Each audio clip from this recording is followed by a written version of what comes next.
Salt, Sugar, Fat: How the Food Giants Hooked Us by Michael Moss. Picture this. It's a blustery spring evening in Minneapolis, April 8, 1999. A procession of sleek black town cars glides up to a gleaming office tower. Out step 11 men who aren't just industry executives. They're the puppet masters controlling what nearly every American eats. Nestle, Kraft, Coca-Cola, General Mills, the titans who stock your grocery shelves. They've gathered for a secret meeting. No reporters allowed. No recordings. No paper trail. The agenda? Just one urgent item: the exploding obesity epidemic. Inside, Michael Mudd, a vice president from Kraft, stands nervously before these industry kings. He clicks through a presentation, all 114 slides, and the words flashing on screen are damning. Massive social costs, diabetes, heart disease, cancer. He tells them, point blank, that their advertising completely inverts the government's food pyramid. He shows them quotes from health experts drawing direct parallels between their tactics and Big Tobacco's playbook. Then comes his bold proposal. He urges them to unite, to redirect their formidable scientific resources away from manufacturing cravings and toward understanding what drives Americans to overeat. He suggests something radical, dialing back the three ingredients forming the bedrock of their empire: salt, sugar, and fat. The room falls silent. Every eye turns to Stephen Sanger, CEO of General Mills. He's the alpha in this room of alphas, king of the food chain. He rises, visibly agitated. Consumers are fickle, he declares. They claim they want nutrition, but their wallets vote for taste every single time. Don't talk to me about nutrition, he says, channeling the voice of shoppers everywhere. Talk to me about taste. Don't waste my time trying to sell stuff that tastes like cardboard. He announces that General Mills will not retreat. Instead, they'll push harder, making their products even more irresistible. And, just like that, the meeting was over. The chance for industry-wide reform evaporated into the Minnesota night.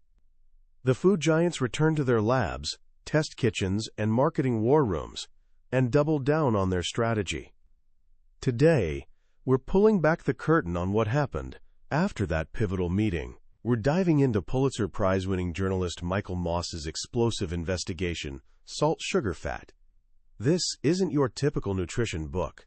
It's an exposé of a multi-trillion-dollar industry that's recruited some of the most brilliant scientific minds to solve one overriding puzzle: how to make you eat more. By the time we're done, you'll understand that your cravings aren't a personal failing. They're the result of precision engineering. You'll learn the secrets behind the Bliss Point, the magic of mouthfeel, and the genius of vanishing caloric density that makes stopping at just one nearly impossible. You'll discover how the three pillars of processed food, salt, sugar, and fat, aren't merely ingredients. They're weapons in a calculated war for what the industry calls stomach share. This is the story of how the food giants got us all hooked. To truly grasp the world of processed food, we need to start with the single most potent weapon in the food industry's arsenal: sugar.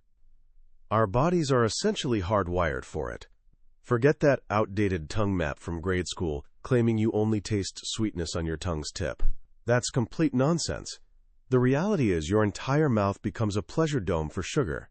You've got sweet receptors in every single one of your 10,000 taste buds, all wired directly into your brain's pleasure centers. Food manufacturers understand this better than anyone. They employ entire teams of scientists who've devoted their careers to studying our biological addiction to sweets. They know sugar isn't just about taste. It's a miracle ingredient in production. It makes donuts puff up bigger, keeps bread from going stale, and gives cereal that perfect, toasty brown crunch.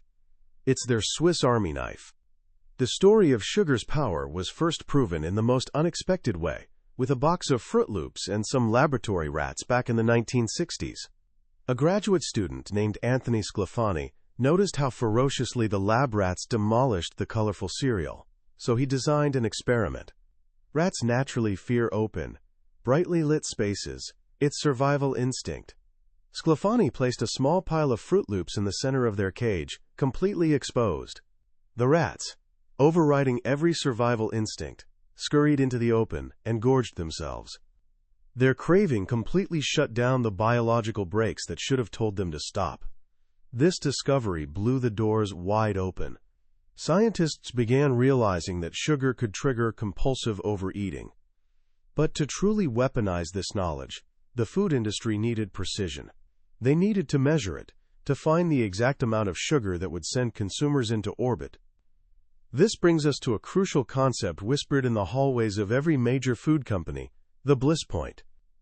The Bliss Point is the perfect amount of sweetness, not a grain more or less, that makes a food or drink maximally enjoyable.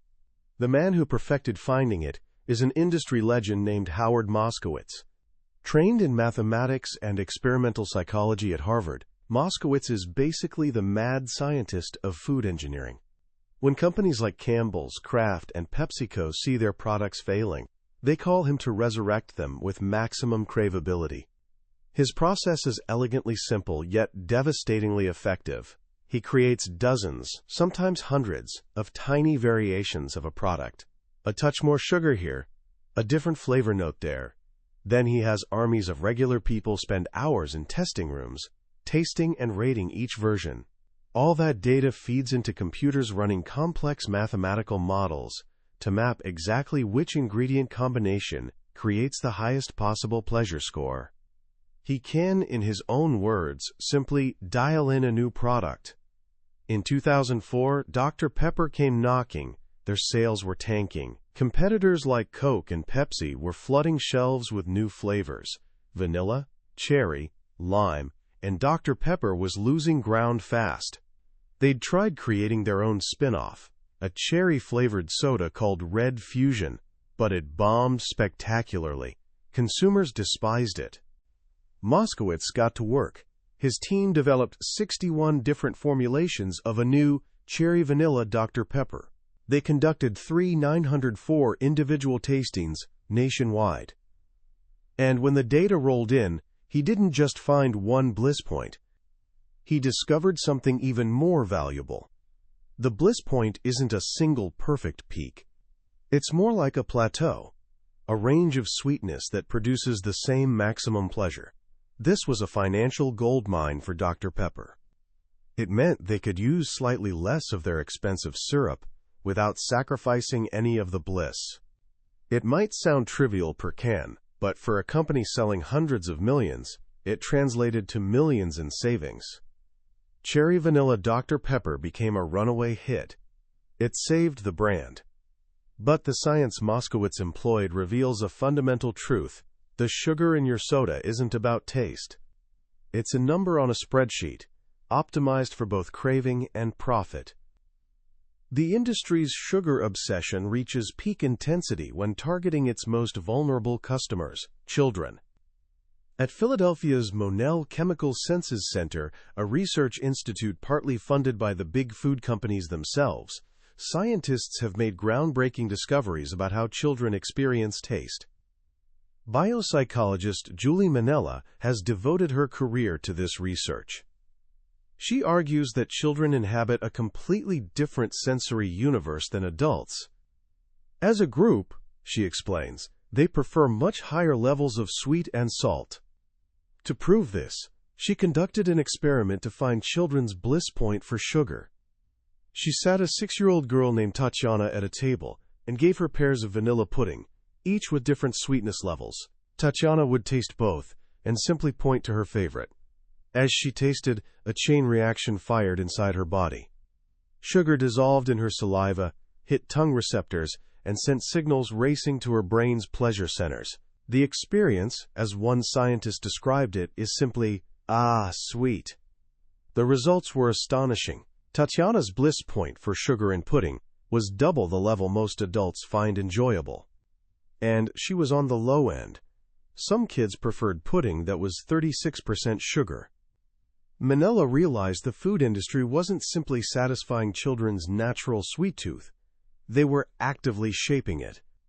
The foods targeted to children, the cereals and beverages, they're way up there, she says.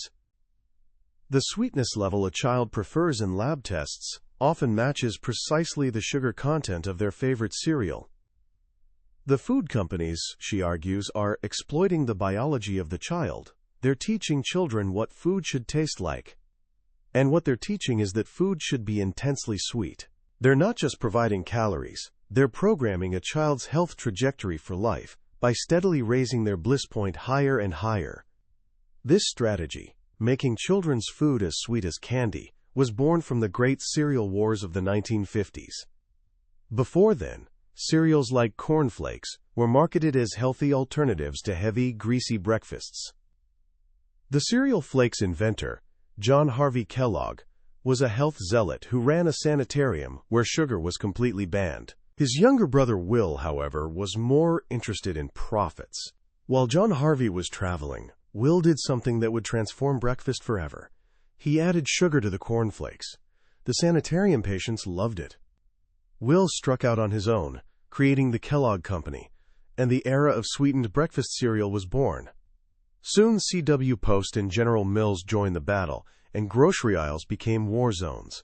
Post launched Sugar Crisp. General Mills fired back with Trix and Cocoa Puffs. Kellogg unleashed Tony the Tiger and Sugar Frosted Flakes. The in-house dietitians at these companies raised concerns, but marketing executives silenced them. They knew sugar was the key to survival.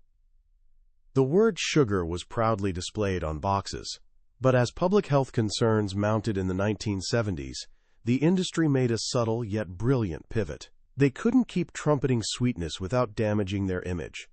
So they started downplaying it while keeping formulas equally sugary. Sugar Frosted Flakes became simply Frosted Flakes. Super Sugar Crisp became Golden Crisp.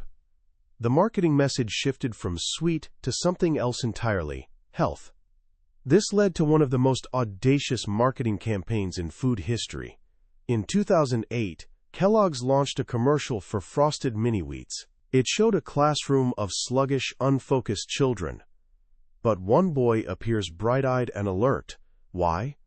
A voiceover explains. A clinical study showed kids who had a filling breakfast of Frosted Mini-Wheats cereal improved their attentiveness by nearly 20%. The ad was massively successful. Parents desperate to give their kids an edge rushed to buy the cereal. There was just one problem: the claim was bogus.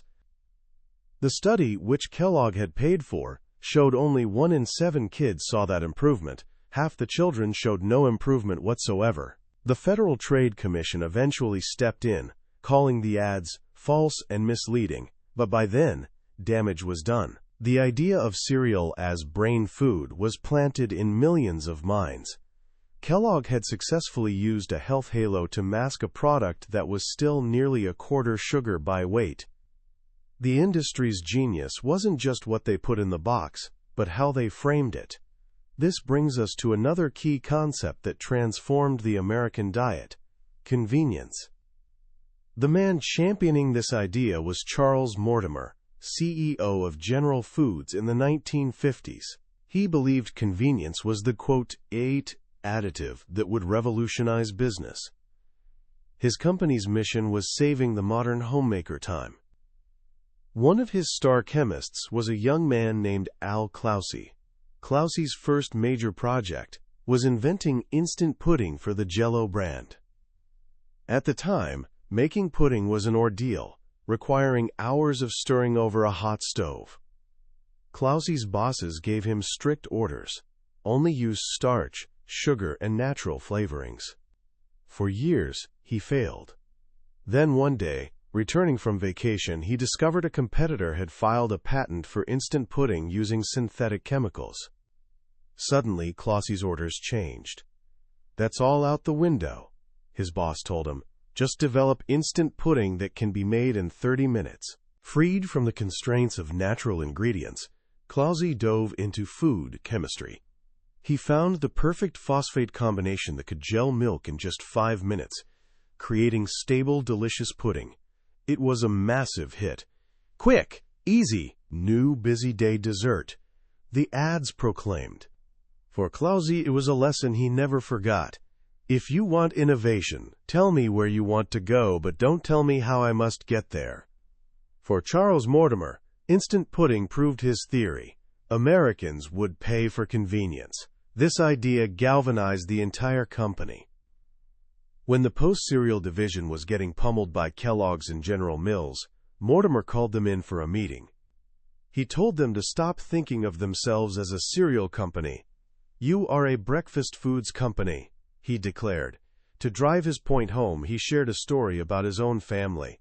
"My daughter," he said, "likes to eat cake for breakfast." That simple sentence sparked a revolution.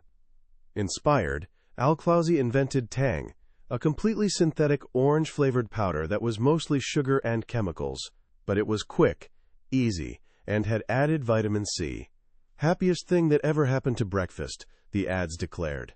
The Post division invented Pop-Tarts, a shelf-stable pastry that was essentially toaster cake. With some varieties containing over 4 teaspoons of sugar each, they perfectly fulfilled Mortimer's vision.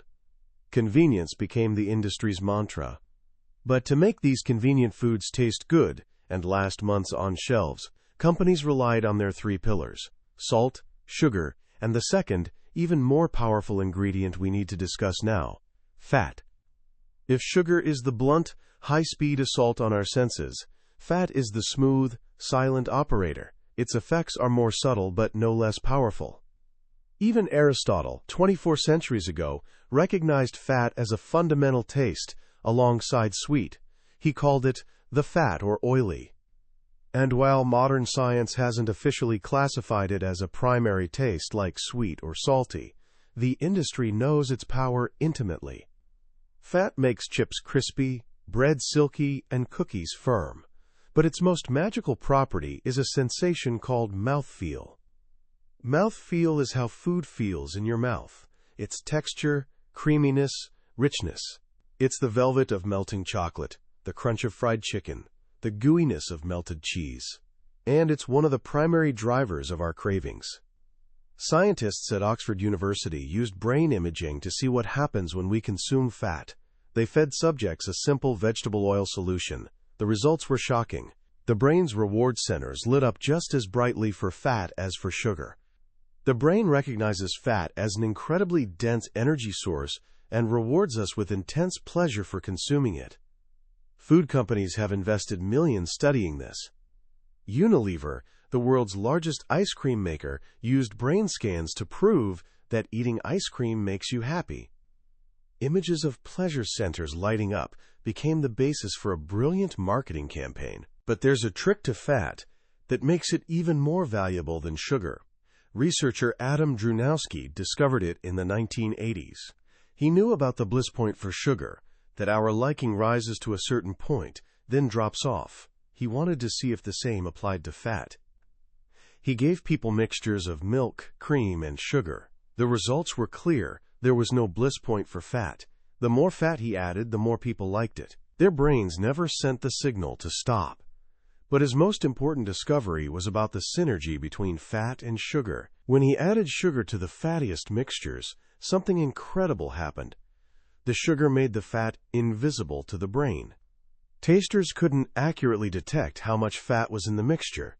Sugar masked it, essentially removing the brakes on overeating. This is the double-edged sword of processed food. Manufacturers can load products with fat to create irresistible mouthfeel, and as long as they add enough sugar, our brains won't even realize how much fat we're consuming. Nowhere is this strategy more apparent than in the story of cheese. Americans now eat over 33 pounds of cheese per person annually. That's triple what we ate in the 1970s. This is no accident. It's the result of one of the most successful government-industry partnerships in food history. Cheese industrialization began with James Lewis Kraft, who in 1915 figured out how to create processed cheese that wouldn't spoil. This led to innovations like Velveeta and individually wrapped American singles. But the real explosion in cheese consumption came from a crisis in another industry: milk. In the 1980s, Americans started avoiding whole milk due to fat concerns. But dairy cows, especially new genetically bred super cows, can only produce full-fat milk. The dairy industry was suddenly drowning in surplus milk and extracted milk fat. What did they do with it all? They turned it into cheese. The government, which had long subsidized the dairy industry, began buying up all the excess cheese, storing it in caves and abandoned mines.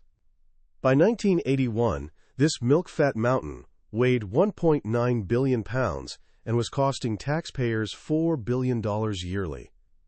The Reagan administration stopped the buying, but then Congress devised a new solution. They created a program, overseen by the Department of Agriculture, called a checkoff. Dairies were required to pay into a fund used for one purpose: creating aggressive marketing campaigns to get Americans eating more dairy. And it worked brilliantly. The dairy industry, with Kraft's help, began a mission to transform cheese from a simple food into an ingredient. It became something to add to almost everything. You saw it in frozen pizzas with triple cheese and cheese-stuffed crusts.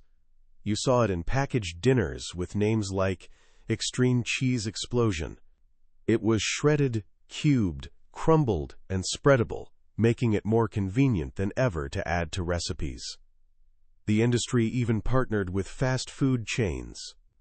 The USDA's own dairy marketing program teamed up with Domino's to create pies with 6 cheeses on top and 2 more in the crust. In one report to Congress, the USDA boasted about how a promotion with Domino's in Mexico led to 36 tons of additional U.S. cheese sales weekly. They failed to mention that simultaneously, Mexico was heading toward one of the world's highest obesity rates. The dairy industry had found its liquid gold, as one Velveeta commercial called it, and that gold was fat. This leads us to one of the most iconic products of this era, a product perfectly combining the industry's mastery of fat, convenience, and marketing psychology, the Lunchable. In the mid-1980s, Oscar Mayer faced a crisis. Sales of their signature products like bologna were plummeting. Americans were growing concerned about fat and salt in red meat. The company turned to Bob Drain, their vice president, for new business strategy. Drain's mission was saving bologna. He started with focus groups with moms and discovered their biggest problem wasn't fat or salt. It was time. The morning rush was a nightmare. Drain saw a goldmine of disappointments. He assembled a team to create a convenient, pre-packaged lunch. They knew it had to include Oscar Mayer's meat. They tried adding bread, but it wouldn't stay fresh for the 2 months the product needed to sit on shelves. So they used crackers instead. The biggest challenge was the container. After countless prototypes, they found inspiration not in the elegant Japanese bento box, but in the humble American TV dinner. They called it Lunchables. At first, the product was a financial disaster. It flew off shelves, but production costs were so high that Oscar Mayer lost $20 million the first year. The accountants at Kraft, which had just merged with Oscar Mayer, wanted to shut it down. Drain flew to New York to appeal to Kraft's new owners, the executives at tobacco giant Philip Morris. Philip Morris head Hamish Maxwell listened to Drain's presentation. He saw the incredible sales numbers and high repeat buyer rate. At meeting's end, Maxwell told him, "The hard thing is figuring out something that will sell. If you've got something that's selling, you'll figure out how to get the cost right." With Big Tobacco's backing, Lunchables became a colossus. Sales soared to nearly $1 billion annually. The team figured out how to boost sales even further by following a cardinal rule of processed food. When in doubt, add sugar. They introduced the Fun Pack, which came with a candy bar and sugary drink like Capri Sun. A line called Maxed Out was released, containing nearly an entire day's recommended maximum saturated fat for a child, 2/3 the sodium, and 13 teaspoons of sugar. But the real genius of Lunchables wasn't just the salt, sugar, and fat, it was the psychology. The marketing team discovered something profound. For moms, especially working moms feeling guilty, the cheerful yellow box felt like a gift for their child. For kids, it was something else entirely. Drain's team discovered that kids loved the idea of making their own pizza, even a cold, raw one. Moms and focus groups were horrified by the concept. Kids thought it was the coolest thing ever. This led to an insight defining the brand: empowerment. The advertising campaign shifted focus from moms to kids. The new slogan captured the feeling perfectly. All day you gotta do what they say, but lunchtime is all yours. Lunchables weren't about lunch, they were about kids feeling in control. Bob Drain, the father of Lunchables, eventually developed mixed feelings about his creation. He wished the nutritional profile could have been better. His own daughter, after being confronted by a horrified volunteer, stopped eating them. Drain himself now volunteers with a nonprofit addressing childhood obesity. He holds the industry accountable, admitting there's, quote, plenty of guilt to go around. But the system, he says, is hooked. Hooked on inexpensive food, and hooked on the incredible profits from engineering it with the third, and perhaps most versatile, pillar of processed food: salt. If you thought the industry's relationship with sugar and fat was complicated, their addiction to salt is on another level entirely. In the late 1980s, as public health officials started warning about high blood pressure dangers, the salt shaker became public enemy number one. The American Heart Association even marketed a saltless shaker filled with herbs. But they were aiming at the wrong target. In 1991, scientists at the Monell Center conducted a clever experiment. They gave people pre-measured salt shakers to use at home for a week. What they found was that the salt shaker accounted for only 6% of the sodium people consumed. Naturally occurring sodium in foods was about 10%. The rest, more than 3/4 of all salt in the American diet, was coming from processed foods. It's in your soup, your bread, your frozen dinners, your pasta sauce. A single Hungry Man frozen turkey dinner can contain more than 2 full days' worth of recommended maximum sodium. Why is the industry so hooked on salt? The simple answer is, as the world's largest salt supplier Cargill says in its sales literature, people love salt. But the real answer is more complex. For manufacturers, salt is a miracle worker. It's the great fixer. It masks the unpleasant, metallic off-notes that are natural byproducts of food processing. Without it, cornflakes taste like metal filings, crackers are bitter and stick to the roof of your mouth. Salt also slows down the rising process in commercial bread making, allowing ovens to keep up with high-speed machinery. It makes sugar taste sweeter. It adds crunch. And most importantly, it's incredibly cheap. But perhaps its most magical power is combating something the industry calls warmed-over flavor, or WOF. This is the stale, cardboard-like taste developing in pre-cooked meats when reheated.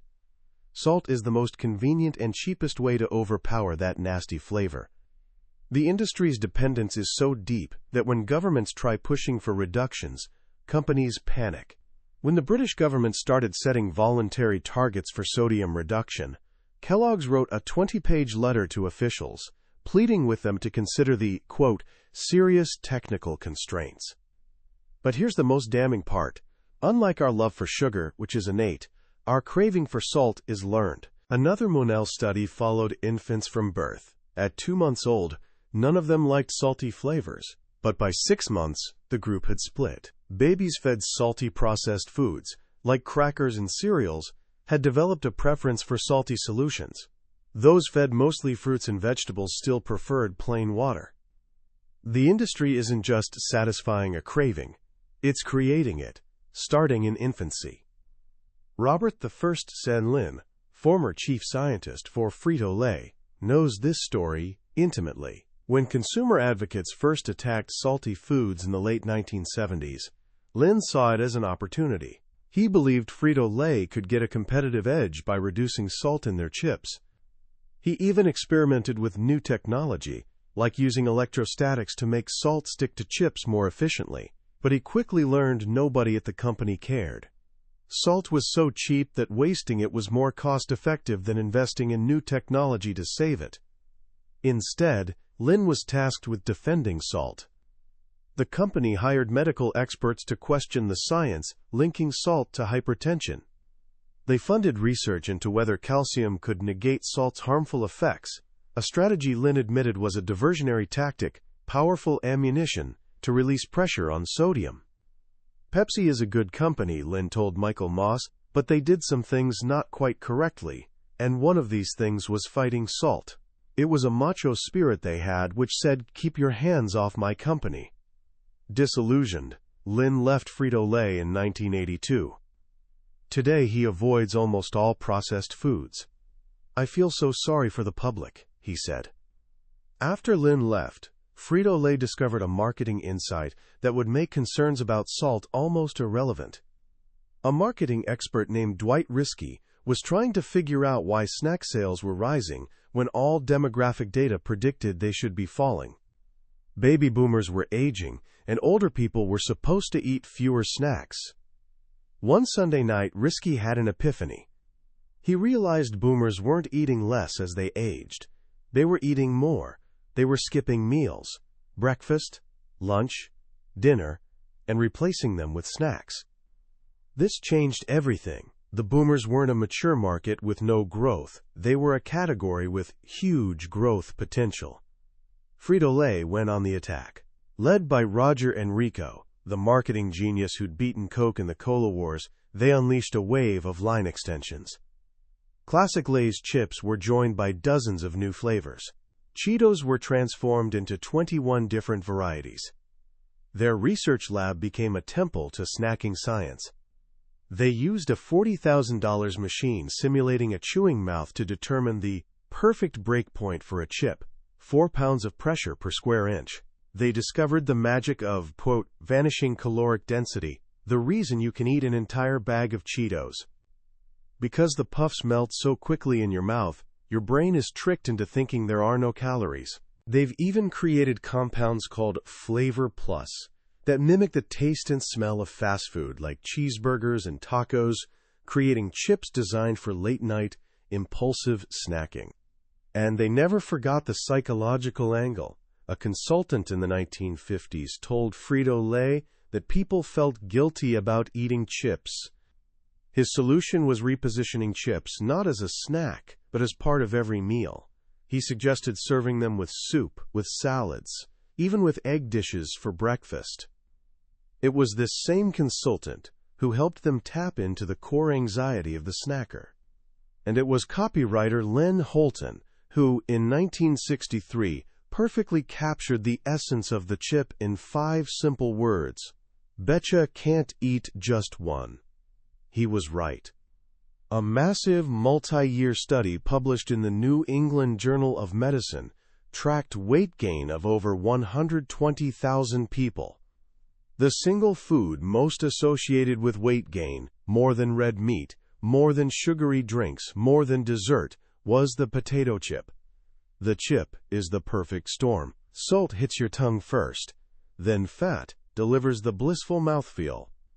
And finally, the starch from the potato itself is absorbed by your body even faster than pure sugar, causing a glucose spike in your blood that leaves you craving more food just hours later. The potato chip isn't just a snack. It's the perfect embodiment of the food industry's mastery over salt, sugar, and fat. It's a marvel of food engineering, designed for one purpose: to get you to keep eating. This journey through the world of processed food brings us back to that secret meeting in 1999.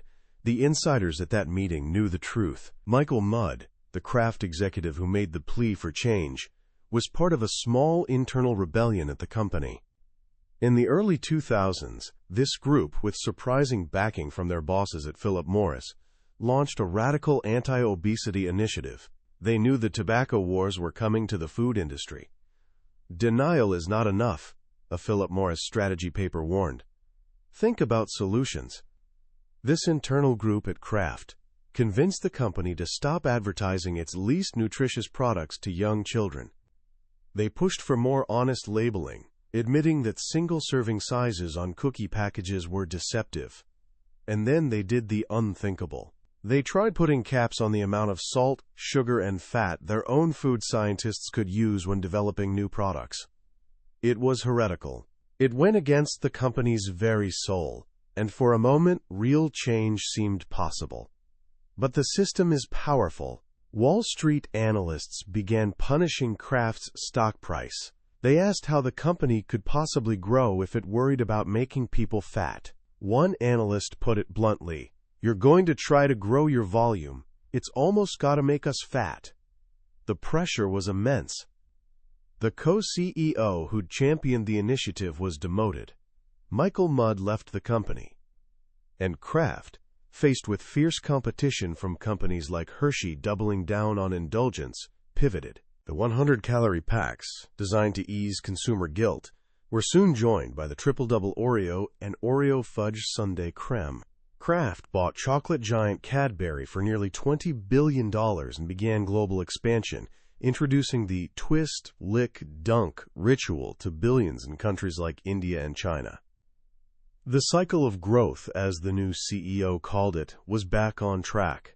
The brief moment of corporate conscience had passed. The food giants had made their choice. And we're living with the consequences.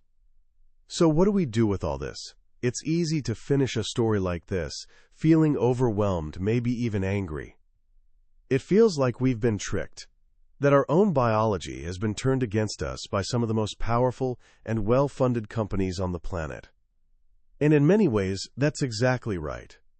The most profound lesson from salt, sugar, fat isn't just that processed food is unhealthy. It's that our struggle with it isn't a simple matter of personal willpower. For decades, we've been told that if we're overweight, it's our fault. We're lazy. We lack self-control. But Michael Moss pulls back the curtain and shows us we're not fighting a fair fight. We're up against an industry that has meticulously engineered its products to be irresistible, using the most advanced science and psychology available. They've found the Bliss Point for sugar that lights up our brain's reward centers. They've perfected the mouthfeel of fat that keeps us coming back without our even realizing it. And they've used salt as a magic wand to mask unpleasant flavors and create cravings that begin in infancy. This isn't an accident. It's a business model. Understanding this is incredibly empowering. It shifts the blame from our character to our context. It means you're not weak. You're simply human, responding exactly as you were designed to respond to these hyper-palatable creations. So what can we do, starting today? The answer isn't waging war on all food or feeling guilty every time you enjoy a snack. It's about becoming a conscious consumer in a world designed to make you an unconscious one. First, start by simply flipping the package over. Look past the exciting claims on the front, the all-natural, the added vitamins, the real fruit. Go straight to the ingredients list and nutrition facts panel. The two most important things to look for are added sugars and sodium. You'll be shocked where they hide. In pasta sauce, in bread, in healthy yogurts. Just being aware of what you're putting into your body is the first and most powerful step.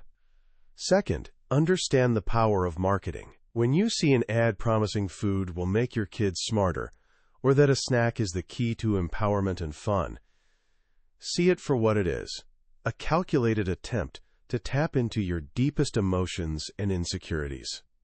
The industry isn't selling food, it's selling a story.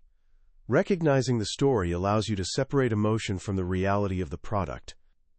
And finally, don't try to be perfect. The goal isn't eliminating processed food entirely. That's nearly impossible in our modern lives. The goal is regaining control. Maybe that means choosing the simpler version of a product, the one with fewer ingredients. Maybe it means recognizing that a 100-calorie pack isn't a license to eat the whole box. Or maybe it just means taking a moment to truly taste your food, to recognize the salt, the sugar, and the fat for what they are, and to decide for yourself when enough is enough. The food giants may have written the rules of the game, but you're still the one who decides how to play. Knowledge is your defense. And now, you have it. That was a deep dive into the core ideas of salt, sugar, fat by Michael Moss. We've certainly covered a lot of ground today, but I'll be honest with you. A summary like this can only show you the map. The real adventure happens when you explore the territory yourself. The true power of this book lies in the details, the stories of the scientists, the internal company memos, the moments where you see your own eating habits reflected in a multi-billion-dollar marketing plan. This summary is your starting point, a way to see if this journey is one you want to take. If anything we've talked about today has sparked your curiosity, I truly encourage you to pick up a copy. Reading it isn't just about learning facts. It's an experience that will fundamentally change the way you walk through a grocery store for the rest of your life. Also, if you found this summary valuable, please take a moment to click that subscribe button and give this a like. It tells us you want more deep dives like this, and it ensures you won't miss our next journey into another life-changing book. Let's keep learning and growing together.